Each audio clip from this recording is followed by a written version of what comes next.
Hello friends, कैसे हैं आप? आशा करती हूँ अच्छे होंगे। स्वागत है आपका अपने यूट्यूब चैनल में। आज इस वीडियो में हम अध्यापक की विगत परीक्षाओं में पूछे गए महत्वपूर्ण प्रश्न को सॉल्व करेंगे। यह सभी प्रश्न बहुत ही इंपॉर्टेंट है। यह सभी प्रश्न विभिन्न परीक्षाओं में पूछे गए हैं। तो चलिए देर न करते हुए वीडियो शुरू करते हैं। वीडियो शुरू करने से पहले यदि आप मेरे चैनल पर नए हैं तो चैनल को सब्सक्राइब करें। वीडियो पसंद आए तो लाइक करें, साथ ही दोस्तों के साथ शेयर करना ना भूलें। बेल आइकन दबा लें ताकि मेरे द्वारा बनाए गए वीडियो का नोटिफिकेशन सबसे पहले आप तक पहुंचे। क्वेश्चन नंबर 1, अरस्तु के अनुसार विरेचन डैश का परिष्कार करता है, अर्थात विरेचन किसका परिष्कार करता है? इसका राइट आंसर होगा ऑप्शन ए, अंतर्वृत्तियों का। अरस्तु के अनुसार विरेचन अंतर्वृत्तियों का परिष्कार करता है। अरस्तु अनुकरण एवं विरेचन सिद्धांत के प्रवर्तक है। क्वेश्चन नंबर 2, मोहन राकेश द्वारा लिखित आखिरी चट्टान किस विधा की रचना है? इसका राइट आंसर है ऑप्शन ए, यात्रा वृत्तांत। फ्रेंड्स, यह प्रश्न बहुत ही इंपॉर्टेंट है क्योंकि यह देखिए कई सारे एग्जाम में पूछे गए हैं। मोहन राकेश द्वारा लिखित आखिरी चट्टान यात्रा वृत्तांत विधा की रचना है। इस यात्रा वृत्तांत में दक्षिण भारत की यात्रा का वर्णन मोहन राकेश ने सजीव रूप में किया है। नेक्स्ट क्वेश्चन नंबर 3, हिंदी नवरत्न में किस कवि को शामिल नहीं किया गया है? इसका राइट आंसर है ऑप्शन ए, चिंतामणि। हिंदी नवरत्न 1910 में चिंतामणि को शामिल नहीं किया गया है। मिश्र बंधुओं ने हिंदी नवरत्न में हिंदी के श्रेष्ठ 9 कवियों के नाम लिखे हैं, जिसमें हैं तुलसीदास, सूरदास, देव, बिहारी, त्रिपाठी बंधु में मतीराम, भूषण, केशव, कबीर, चंद्रबरदाई और हरिश्चंद्र को शामिल किया गया है। क्वेश्चन नंबर 4, आचार्य रामचंद्र शुक्ल हिंदी निबंध की किस विशेष धारा के श्रेष्ठ निबंधकार है? इसका राइट आंसर है ऑप्शन डी, वस्तु व्यंजक। आचार्य रामचंद्र शुक्ल हिंदी निबंध की वस्तु व्यंजक विशेष धारा के श्रेष्ठ निबंधकार हैं। क्वेश्चन नंबर 5, हरिशंकर परसाई के निबंध संग्रह कौन कौन से हैं? इसका राइट आंसर है ऑप्शन 2, 3 और 4। यह तीनों निबंध हरिशंकर परसाई जी के हैं, जबकि आओ बैठ ले कुछ देर यह श्रीलाल शुक्ल जी की है। नेक्स्ट क्वेश्चन नंबर 6, पाप का फल पाप छिपाने वाले से अधिक अपराधी है, पर ऐसे बहुत से लोग होते हैं जो किसी का घर जलाते हाथ जलता है तो कहते हैं कि होम करते हाथ जला। उक्त पंक्ति के लेखक व रचना शीर्षक का उल्लेख कीजिए। इसका राइट आंसर है ऑप्शन डी, आचार्य रामचंद्र शुक्ल, श्रद्धा और भक्ति। दी गई पंक्ति आचार्य रामचंद्र शुक्ल की रचना श्रद्धा और भक्ति की है। क्वेश्चन नंबर 7, क्रोध निबंध के लेखक कौन हैं? इसका राइट आंसर है ऑप्शन ए, रामचंद्र शुक्ल। क्रोध निबंध के लेखक आचार्य रामचंद्र शुक्ल जी हैं। शुक्ल जी के निबंधों का संकलन चिंतामणि नाम से प्रकाशित हुआ है, जिसके 4 भाग प्रकाशित हुए हैं। क्वेश्चन नंबर 9, नन्हकू किस कहानी का पात्र है? इसका राइट आंसर है ऑप्शन डी, गुंडा। नन्हकू सिंह गुंडा कहानी का पात्र है। गुंडा कहानी के लेखक जयशंकर प्रसाद जी हैं। नेक्स्ट क्वेश्चन नंबर 10, 11 वर्ष का समय कहानी के लेखक कौन है? इसका राइट आंसर है ऑप्शन सी, रामचंद्र शुक्ल। 11 वर्ष का समय कहानी के लेखक रामचंद्र शुक्ल जी हैं। जंक्शन कहानी के लेखक कौन है? इसका राइट आंसर है ऑप्शन ए, मुक्तिबोध। जंक्शन कहानी के लेखक मुक्तिबोध जी हैं। काठ का सपना, सतह से उठता आदमी इनके अन्य कहानी संग्रह है। नेक्स्ट क्वेश्चन नंबर 12, 8 भागों में प्रेमचंद की कहानियां किस नाम से संकलित है? इसका राइट आंसर है ऑप्शन ए, मानसरोवर। प्रेमचंद की कहानियों का प्रकाशन मानसरोवर के 8 भागों में हुआ है। जबकि नेक्स्ट क्वेश्चन नंबर 13, परमात्मा का कुत्ता किसकी रचना है? इसका राइट आंसर है ऑप्शन बी, मोहन राकेश का। परमात्मा का कुत्ता मोहन राकेश की कहानी है। इनकी अन्य प्रमुख कहानियां इंसान के खंडहर, नए बादल, जानवर, एक और जिंदगी इत्यादि हैं। क्वेश्चन नंबर 14, मैला आंचल में कमली का डॉक्टर प्रशांत से क्या संबंध है? इसका राइट आंसर है ऑप्शन ए, प्रेमिका। मैला आंचल उपन्यास में कमली डॉक्टर प्रशांत की प्रेमिका थी। इस उपन्यास के अन्य पात्र वामन दास, कमली, ममता, विश्वनाथ, राम खिलावन इत्यादि हैं। अगला क्वेश्चन, हजारी प्रसाद द्विवेदी के उपन्यास अनामदास का पोथा में किस उपनिषद के सर्वाधिक स्थलों का प्रयोग हुआ है? इसका राइट आंसर है ऑप्शन बी, छंदोग्य उपनिषद। हजारी प्रसाद द्विवेदी जी के उपन्यास अनामदास का पोथा में छंदोग्य उपनिषद के सर्वाधिक स्थलों का प्रयोग किया गया है। यह उपन्यास 1976 ईस्वी में प्रकाशित हुआ। इस उपन्यास में औपनिषदिकी गुण का वर्णन है। नेक्स्ट क्वेश्चन नंबर 16, नेताजी कहिन के रचनाकार कौन है? इसका राइट आंसर है ऑप्शन सी, श्याम मनोहर जोशी। नेताजी कहिन के रचनाकार श्याम मनोहर जोशी जी हैं। नेक्स्ट क्वेश्चन नंबर 17, इनमें से कौन मनोविश्लेषणवादी कथाकार नहीं है? इसका राइट आंसर है ऑप्शन बी, चतुर सेन शास्त्री। जैनेन्द्र, इलाचंद जोशी एवं अज्ञेय यह तीनों मनोविश्लेषणवादी कवि है, जबकि चतुर्सेन शास्त्री जी प्रकृतिवादी ऐतिहासिक उपन्यासकार हैं। क्वेश्चन नंबर 18, शिखर एक जीवनी उपन्यास के स्त्री पात्र कौन है? इसका राइट आंसर है ऑप्शन डी, शशि सरस्वती। यह शिखर एक जीवनी में मुख्य स्त्री पात्र है। क्वेश्चन नंबर 18, शिखर एक जीवनी उपन्यास के स्त्री पात्र कौन है? इसका राइट आंसर है ऑप्शन डी, शशि सरस्वती। यह शिखर एक जीवनी के उपन्यास के मुख्य स्त्री पात्र है। यह रचना आज्ञाई जी की है।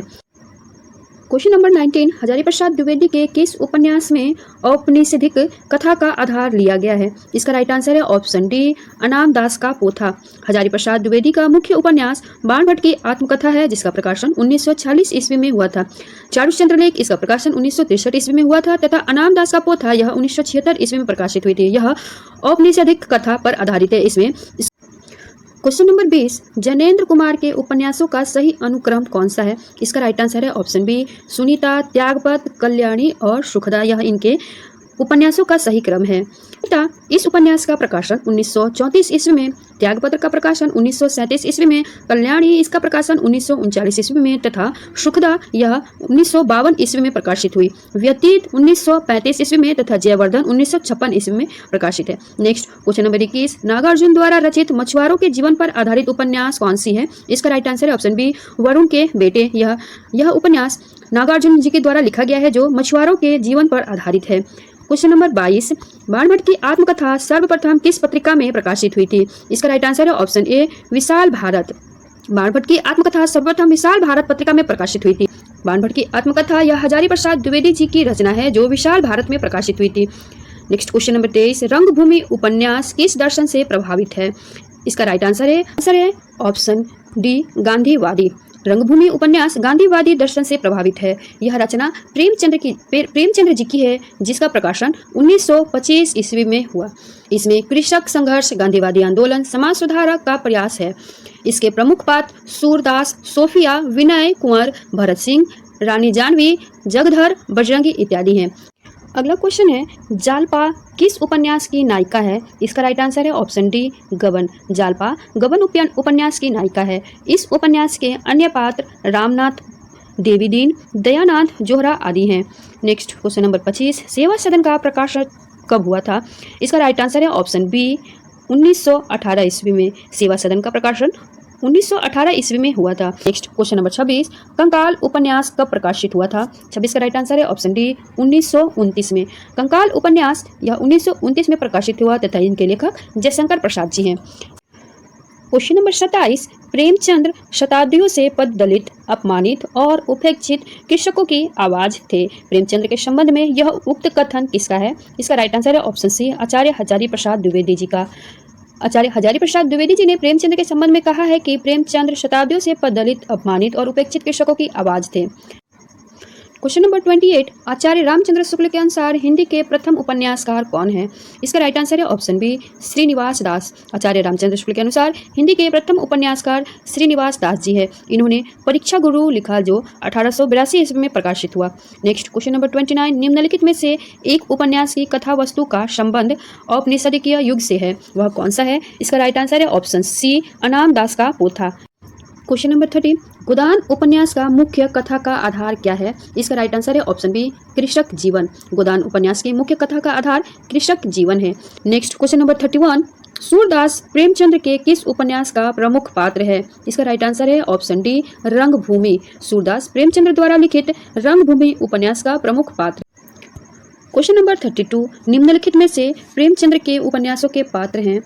इसका राइट आंसर है ऑप्शन सी, ए, बी और सी। कृष्णचंद्र, सोफिया, हरिप्रसन्न, यह सभी प्रेमचंद्र के उपन्यास के पात्र हैं।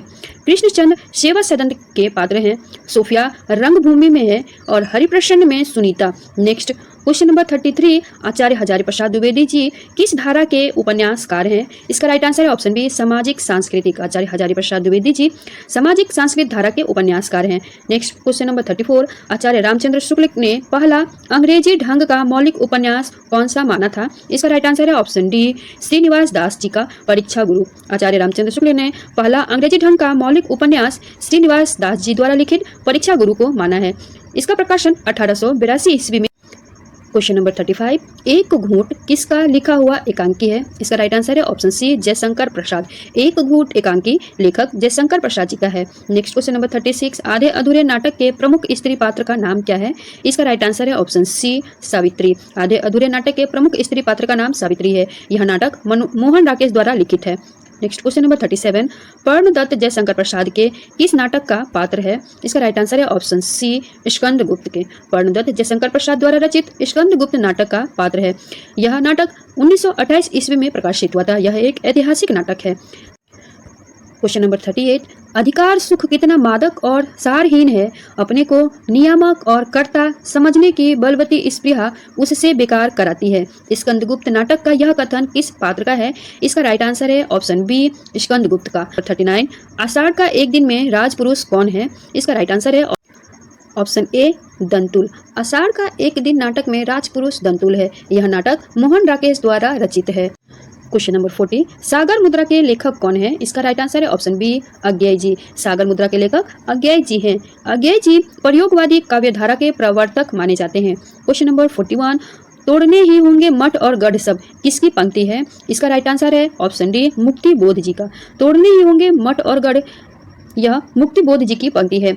क्वेश्चन नंबर 42, निम्नलिखित में से कौन सा काव्य संग्रह सच्चिदानंद हीरानंद वात्स्यायन अज्ञेय का नहीं है? इसका राइट आंसर है ऑप्शन बी, भूरी भूरी खाक धूल। यह अज्ञेय जी की रचना नहीं है, बल्कि इसके रचनाकार गजानंद माधव मुक्तिबोध जी है। अन्य 3 रचनाएं हरी घास पर क्षणभर, इंद्रधनुष, रौंदे हुए ये तथा इत्यलम, यह तीनों अज्ञेय जी का काव्य संग्रह है।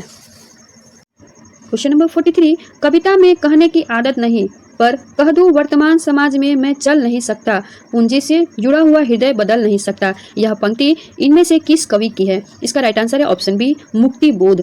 प्रस्तुत पंक्ति मुक्ति बोध जी की अंधेरे में कविता से ली गई है। दी गई पंक्ति अंधेरे में कविता से ली गई है। नेक्स्ट क्वेश्चन नंबर 44, नदी के द्वीप किसकी रचना है? इसका राइट आंसर है ऑप्शन डी, अज्ञेय जी। नदी की द्वीप, यह रचना अज्ञेय जी की है। अज्ञेय जी की अन्य रचनाएं चिंता, भग्नदूत, हरी घास पर क्षणभर, इंद्रधनुष, रौंदे हुए ये इत्यादि हैं। नेक्स्ट क्वेश्चन नंबर 46, दुख सबको मांझता है, यह प्रसिद्ध पंक्ति किसकी है? इसका राइट आंसर है ऑप्शन बी, अज्ञेय जी की। दुख सबको मांझता है, यह पंक्ति अज्ञेय जी की है। नेक्स्ट क्वेश्चन नंबर 46, अज्ञेय के संपादन में कितने सप्तकों का प्रकाशन हुआ था? इसका राइट आंसर है ऑप्शन डी, 4 सप्तकों का। अज्ञेय जी के संपादन में 4 सप्तकों का प्रकाशन हुआ था। प्रयोग। क्वेश्चन नंबर 47, मुक्तिबोध की प्रसिद्ध कृति चांद का मुंह टेढ़ा की भूमिका एक विलक्षण प्रतिभा शीर्षक से किसने लिखी है? इसका राइट आंसर है ऑप्शन बी, शमशेर बहादुर सिंह ने। नेक्स्ट क्वेश्चन नंबर 48, इनमें से एक काव्य संग्रह अज्ञेय जी का नहीं है। इसका राइट आंसर है ऑप्शन बी, धरती। यह काव्य संग्रह अज्ञेय जी का नहीं है, बल्कि यह त्रिलोचन कृत है। यह रचना त्रिलोचन जी की है। क्वेश्चन नंबर 49, निम्नलिखित में से कौन तार सप्तक के कवि हैं? इसका राइट आंसर है ऑप्शन सी, अज्ञेय। अज्ञेय तार सप्तक के कवि है। क्वेश्चन नंबर 50, रामधारी सिंह दिनकर को ज्ञानपीठ पुरस्कार किस रचना पर दिया गया है? इसका राइट आंसर है उर्वशी। अज्ञेय जी को उर्वशी के लिए ज्ञानपीठ पुरस्कार दिया गया है। यह पुरस्कार उन्हें 1972 ईस्वी में मिला है। क्वेश्चन नंबर 51, दिनकर की प्रसिद्ध काव्यकृति रश्मि रथी किस कथा वस्तु कहाँ से ली गई है? इसका राइट आंसर है ऑप्शन डी, महाभारत से। दिनकर की प्रसिद्ध काव्यकृति रश्मि रथी की कथा वस्तु महाभारत से ली गई है। क्वेश्चन नंबर 52, अनिमा किसकी रचना है? इसका राइट आंसर है ऑप्शन सी, सूर्यकांत त्रिपाठी निराला जी की। नेक्स्ट क्वेश्चन नंबर 53, नारी विमर्श पर लिखने वाली पहली लेखिका कौन है? इसका राइट आंसर है ऑप्शन ए, महादेवी वर्मा। छायावादी लेखिकाओं में महादेवी वर्मा का विशिष्ट स्थान है, जिन्होंने नारी चेतना पर एवं नारी विमर्श पर अपनी लेखनी चलाई है। इनकी रचना श्रृंखला की कड़ियां हैं, जिसमें नारी विमर्श पर मुख्यतः व्याख्या की गई है। क्वेश्चन नंबर 54, छायावाद की पहली रचना मानी जाती है। इसका राइट आंसर है ऑप्शन डी, झरना। यह छायावाद की पहली रचना मानी जाती है। यह जयशंकर प्रसाद जी की रचना है। इसका प्रकाशन 1918 ईस्वी में हुआ। नेक्स्ट क्वेश्चन नंबर 55, प्रसाद कृत प्रलय की छाया की विषय वस्तु के केंद्र में क्या है? इसका राइट आंसर है ऑप्शन डी, रानी कमलावती का पश्चाताप। जयशंकर द्वारा कृत प्रलय की छाया की विषय वस्तु रानी कमलावती का पश्चाताप है। इस कविता में अलाउद्दीन गुजरात के गुर्जर नरेश को पराजित करके उनकी पत्नी कमलावती को दिल्ली लाता है, जहां रानी बंदी के रूप में पश्चाताप करती है। नेक्स्ट क्वेश्चन नंबर 56, हिंदी काव्य की आधुनिक मीरा किसे कहा जाता है? इसका राइट आंसर है ऑप्शन ए, महादेवी वर्मा को। हिंदी काव्य की आधुनिक मीरा महादेवी वर्मा को कहा जाता है। महादेवी वर्मा के काव्य साहित्य में अज्ञात प्रियतम के लिए वेदना ही इनके हृदय का भाव केंद्र है। नेक्स्ट क्वेश्चन नंबर 57, छायावाद की प्रमुख प्रवृत्तियां कौन सी है? इसका राइट आंसर है ऑप्शन सी, शैलीगत, विचारगत और विषयगत। यह 3 प्रमुख छायावाद की प्रवृत्तियां हैं। नेक्स्ट क्वेश्चन नंबर 58, नारी तुम केवल श्रद्धा हो पंक्ति किस रचना से है? इसका राइट आंसर है ऑप्शन ए कामायनी। नारी तुम केवल श्रद्धा हो यह पंक्ति जयशंकर प्रसाद द्वारा रचित कामायनी से ली गई है। कामायनी का प्रकाशन 1935 ईस्वी में की गई है। इसमें कुल 15 सर्ग हैं।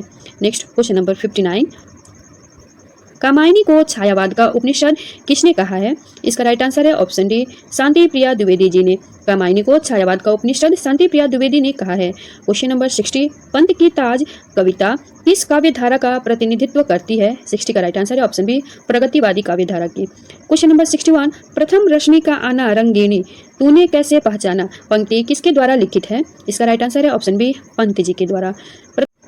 क्वेश्चन नंबर 62, शैव दर्शन के आनंदवाद पर आधारित रचना कौन सी है? इसका राइट आंसर है ऑप्शन सी कामायनी। शैव दर्शन के आनंदवाद पर आधारित रचना कामायनी है। कामायनी एक महाकाव्य है जिसकी रचना जयशंकर प्रसाद ने की है। यह रचना 1935 ईस्वी में प्रकाशित है। इसमें कुल 15 सर्ग हैं। नेक्स्ट क्वेश्चन नंबर 63, कामायनी में किस दर्शन की अभिव्यक्ति मिलती है? इसका राइट आंसर है ऑप्शन डी शैव दर्शन की। क्वेश्चन नंबर 64, कामायनी की प्रमुख पात्र ईड़ा किसका प्रतीकार्थक है? इसका राइट आंसर है ऑप्शन सी बुद्धि का। ईड़ा जो है वह बुद्धि का प्रतीक है। मनु मन का प्रतीक है तथा श्रद्धा हृदय का प्रतीक है। अगला क्वेश्चन है, चंपू काव्य उर्वशी का रचयिता कौन है? इसका राइट आंसर है ऑप्शन डी जयशंकर प्रसाद। चंपू काव्य उर्वशी के रचयिता जयशंकर प्रसाद जी हैं। इसका प्रकाशन 1909 ईस्वी में हुआ था। नेक्स्ट क्वेश्चन नंबर 66, राम की शक्ति पूजा कविता की प्रारंभिक पंक्तियां हैं। इसका राइट आंसर है ऑप्शन डी रवि हुआ अस्त ज्योति के पत्र पर लिखा अमर। यह पंक्ति प्रारंभिक पंक्ति है। राम की शक्ति पूजा कविता की प्रारंभिक पंक्ति रवि हुआ अष्ट ज्योति के पत्र पर लिखा अमर है। इस कविता के लेखक सूर्यकांत त्रिपाठी निराला जी है। Next question number 67, Mahadevi Verma का संस्मरणात्मक रेखाचित्र नहीं है। इसका राइट आंसर है ऑप्शन बी संस्मरण और श्रद्धांजलियां। यह महादेवी वर्मा जी के द्वारा नहीं लिखा गया। क्वेश्चन नंबर 68, सुमित्रा नंदन पंत की काव्य कृति नहीं है। इसका राइट आंसर होगा ऑप्शन डी दीपशिखा। यह सुमित्रा नंदन पंत की काव्य कृति नहीं है बल्कि यह महादेवी वर्मा जी के द्वारा लिखा गया है। ग्राम्या युगान पल्लव यह सभी रचनाएं सुमित्रा नंदन पंत की है। क्वेश्चन नंबर 69, कविता हमारे परिपूर्ण क्षणों की वाणी है यह किसने कहा है? इसका राइट आंसर है ऑप्शन ए सुमित्रा नंदन पंत ने। नेक्स्ट क्वेश्चन नंबर 70, दुख ही जीवन की कथा रही है क्या कहूँ आज जो नहीं कही है। उपयुक्त पंक्तियां किस कविता से उद्धृत है? इसका राइट आंसर है ऑप्शन सी सरोज स्मृति से। यह पंक्ति सरोज स्मृति से ली गई है। इस के रचयिता सूर्यकांत त्रिपाठी निराला जी हैं। सरोज स्मृति का प्रकाशन 1935 ईस्वी में हुआ। नेक्स्ट क्वेश्चन नंबर 71, कामायनी में श्रद्धा किस गोत्र की है? इसका राइट आंसर है ऑप्शन सी काम।